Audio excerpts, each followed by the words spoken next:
Bueno, en realidad el movimiento Foro de Occidente nace como una situación de disgusto cuando nos enteramos de cómo se iba a instrumentalizar y sobre todo cómo iban a elevarse de manera desproporcionada los peajes sin estarnos ofreciendo algo a cambio diferente a lo que ya teníamos.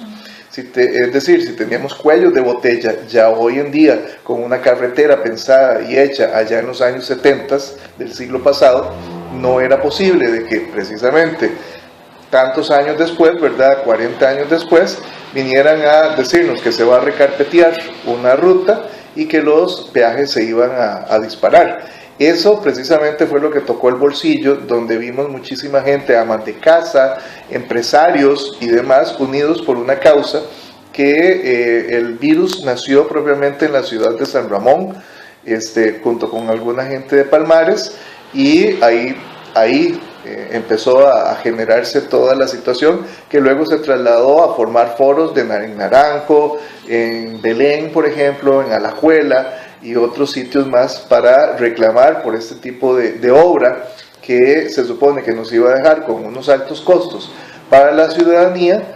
No obstante, íbamos a seguir recibiendo exactamente lo mismo. Bueno, tengamos claro una cuestión.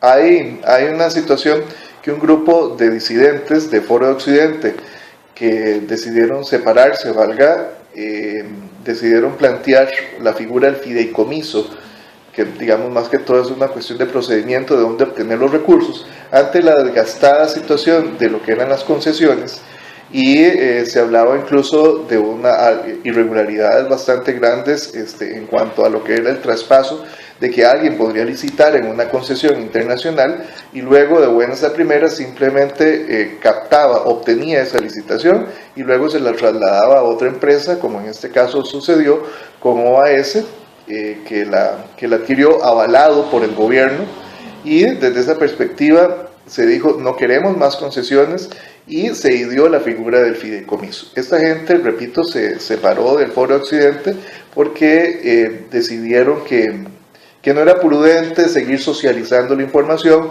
Desde Foro de Occidente, un grupo más consolidado, unido por gente de varios cantones, distritos y demás, de toda el área de Alajuela y de Heredia, dijimos de que tenía que mantenerse una cierta horizontalidad y cierta verticalidad en la toma de decisiones. Esta gente disidente se separó. Entonces tenemos que tener claro eso. Estamos hablando de una propuesta para fideicomiso, que es lo que finalmente se aprueba. El proyecto propuesto finalmente por OAS hablaba de un diseño que era, repito, hacer más amplias las rutas de acceso a San José, pero era partir prácticamente del aeropuerto, pero de lo que era el aeropuerto hacia la zona de Occidente iba a seguir bajo las mismas condiciones de cuellos de botella, unos puentes y demás. Esta situación fue pensada, trabajada desde Foro de Occidente para plantear algo que es muy poco conocido, que fue una propuesta que se llevó al gobierno, al MOP propiamente, ya dentro de este gobierno, en la época del PAC, por decirlo de alguna manera, y donde era un sistema más integral. Se hablaba incluso de ferrocarril, se hablaba así de unas vías de carriles más anchos, se hablaba de un carril dedicado a lo que era el servicio público. Estaba más enfocado precisamente a la situación de servicio público, porque nada hacíamos, y eso era lo que se conversaba, nada hacíamos teniendo incluso una vía más amplia si no se le estaba dando una respuesta a que la gente pudiera tener de una forma más eficiente el traslado, digámoslo, desde San Ramón hasta San José y viceversa. Entonces esto fue planteado, el MOP no lo aceptó y finalmente hoy en día estamos ante una propuesta nueva, pero que no aceptó parte de lo que nosotros estábamos diciendo, que era hacer más eficiente el servicio de transporte público.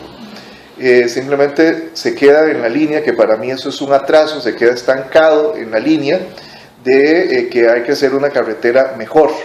Si bien es cierto, se van a ensanchar de lo que es de Alajuela hacia acá, se van a ensanchar y se van a hacer unos carriles más, con un supuesto estudio del cual habla la NAME y del cual habla también el MOP, que con eso nos va a dar una carretera de primer mundo, pues yo creo que si no estamos haciendo eficiente el servicio de transporte público, vamos a seguir exactamente que dentro de unos años vamos a estar ante la misma situación. El MOP no aceptó esto y en fin, esto es con lo que nos manejamos hoy en día.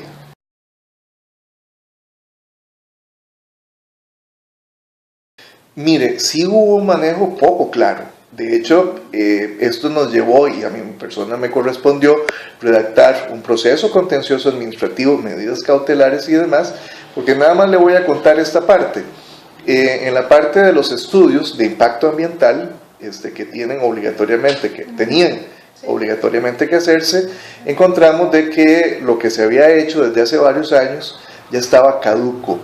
Y había llegado a esa caducidad, que desde el punto de vista de derecho es que eso ya no le levanta a nadie. Si hay un permiso caduco, tienen que volverlo a presentar nuevo. Pues resulta de que Contraloría General de la República, el MOP y demás instancias del ministro de Planificación, que era el que estaba Gallardo de lleno, luego que se separa el ministro del MOP de toda esta negociación, por supuestamente un cruce de intereses, uno ve que definitivamente si la ley de contratación de obra pública señala de que debe de haber todos los estudios respectivos para incluso poder hacer ese traspaso o cesión de la concesión, y se hace cuando hay una parte de esos estudios que están caducos, y esto es avalado por la Contraloría General de la República, ya empezamos a ver cortocircuitos. Nosotros no estábamos hablando de que se tenía que hacer el estudio de impacto ambiental, es que lo que estaba presentado, ya declarado por la misma Setena, para los diferentes tramos estaban caducos, debidamente resellados por la misma Setena. Esto incluso pudo haberse pedido, si fuera el caso, pudo haberse pedido una ampliación para que no se declarara la caducidad, pero ya estando en manos de la empresa, dejaron que pasara, y uno dice, aquí participó la empresa en que se generara la caducidad. El gobierno, aunque se lo señalamos, se presentaron escritos y demás, no quisieron hablar de esto. Lo que dijeron es que los estudios de impacto ambiental tenían que hacerse posteriormente, pero jamás una concesión podía llegar viva y traspasarse, cederse es el término correcto, si parte de esa concesión estaba caduca en algunos de sus permisos. Entonces ahí empezamos a ver situaciones de este tipo que hacían lo que yo llamo son cortocircuitos, poca transparencia, y lo que todavía nos tiene con sangre en el ojo es que, aunque pedimos ser parte de la negociación, cuando decide OAS o Laura Chinchilla, decide vamos a cancelar la concesión con OAS, pero los vamos a indemnizar, y solicitamos ser parte del procedimiento de conciliación, nos rechazan esa posibilidad. Insistimos incluso con el juez, pero creemos de que el juez estaba parcializado y no aceptó que se ordenara detener la conciliación. Luego nos enteramos de que de una manera poco transparente toda la conciliación que hubo se quemó. Se ordenó que se quemara toda esa documentación. ¿Qué acordaron? ¿Bajo qué términos? Lo único que queda claro es de que se entregaron $33 millones a OAS por simplemente ser la receptora de una concesión que, repito, incluso era imperfecta porque tenía permisos caducos y demás. Entonces uno dice, aquí definitivamente en la administración pública hubo errores muy serios, y yo diría que hasta de forma dolosa se permitió de que se hicieran ese tipo de cosas. Y yo diría que si nos poníamos a estudiar más, si nos ponemos a estudiar más, también era aberrante los términos de la misma concesión como iba a ser otorgada. Nada más imagínense esto, que en las horas pico, cuando uno dice que más bien debería de liberalizarse los peajes para hacerlo más fluido, aquí se decía que el peaje se iba a incrementar. Entonces uno dice, aquí la negociación no fue equitativa, no fue justa, se negoció por debajo, bueno, nada más eso le presento para que vea de que hubo situaciones sumamente irregulares. Es que en este momento ni anteriormente, eso ha sido Paul Brenes y su grupo disidente, es el que ha hablado de montos de peajes. Yo creo que eso todavía es sumamente prematuro, lo hemos hablado en el Foro de Occidente, que es prematuro llegar a establecer cuánto va a ser el monto, si todavía no se tiene claro en cuánto va a costar la obra.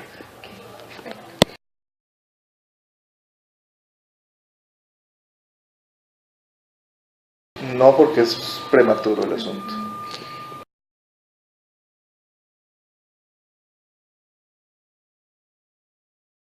Mire, como le hablaba hace un momento, estamos hablando de una carretera que se hizo hace 40 años. No es hace 2 años que se debió de haber iniciado ese recarpeteo, que era lo que pensaban hacer. Eso se debió de haber hecho de una manera planificada hace 25, 30 años al menos. O sea, tenemos un retraso de décadas en arreglar esta carretera, porque tenemos que pensar que no solamente es que la gente de Occidente, es que es una ruta interamericana, lo cual significa que la gente que viene de la zona norte, la gente que viene de Guanacaste, la gente que viene de Nicaragua, la gente que viene de Punta Arenas, por ejemplo, o sea, tiene que utilizar esta ruta, lo mismo que la gente que va a salir. Desde esa perspectiva, en realidad la ruta lleva décadas de retraso, no son 2 años nada más. Y nosotros somos de la idea en Foro de Occidente de que era mejor que se anulara la concesión para lo que nos iban a dar, que era exactamente lo mismo, con los mismos cuellos de botella y con peajes incrementados de manera, se supone, que aberrante. Era mejor retrasar un poquito más y que las cosas se hicieran como tenían que hacerse. De todas maneras, ya el retraso estaba, repito, por décadas. Hay algunas personas, como este grupo de disidentes, que hablaban de que este año, al finalizar el 2015, iba a estar iniciándose la construcción. Por lo menos yo no soy de esa línea, yo no soy pienso tan positivamente, yo creo que pienso más bien de manera realista. Cuando estamos hablando de que todavía faltan expropiaciones, cuando estamos hablando de que todavía faltan los diseños de la obra, cuando estamos hablando de que faltan los estudios de impacto ambiental y demás, sabemos que esto no se hace en meses, para eso tarda a veces hasta 1 o 2 años. Desde esa perspectiva, para que la obra pueda estar iniciándose, yo soy del criterio de que saliendo así como muy ventajosamente, tal vez son unos 2 años para iniciar la obra. Recordemos que el fideicomiso requiere, si bien es cierto, hay una ley aprobada, requiere de toda una plataforma reglamentaria para instrumentalizar a ver cómo es que se va a manejar todo eso. Y todavía eso no está listo.